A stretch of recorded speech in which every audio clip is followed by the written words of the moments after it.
And in Mexico, 10 bodies were found scattered across the beach town of Acapulco. In separate incidents, 6 people were strangled with their hands tied behind their backs, while 4 victims were shot dead.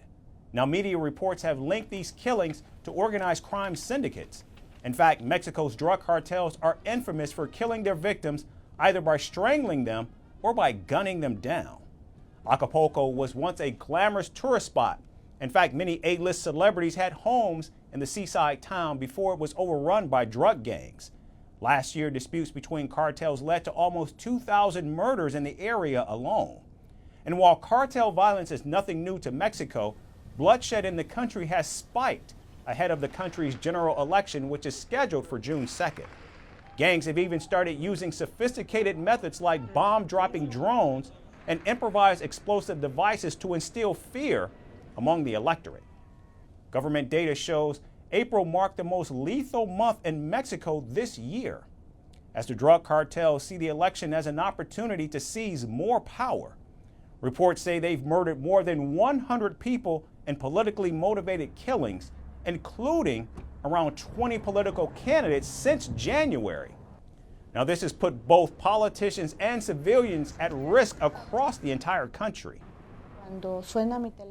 When my phone rings, I'm terrified that it'll be the school saying something has happened to my kids. Whenever the phone rings, I'm always afraid it's bad news. Mexicans say they are disappointed in President Manuel López Obrador over his handling of gang violence.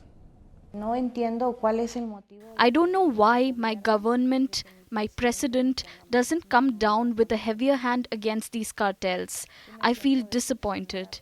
I expected more.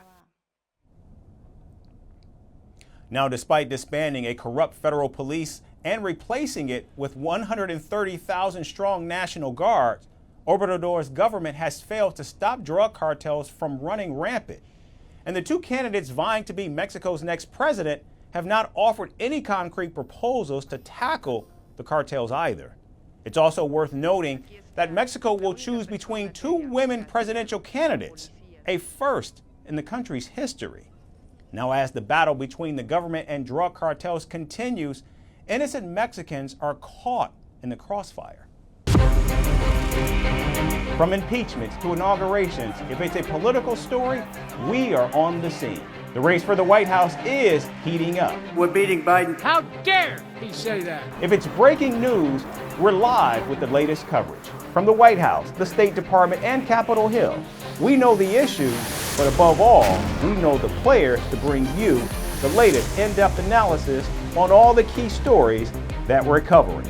I'm Eric Ham. Join me from Washington here on Firstpost America.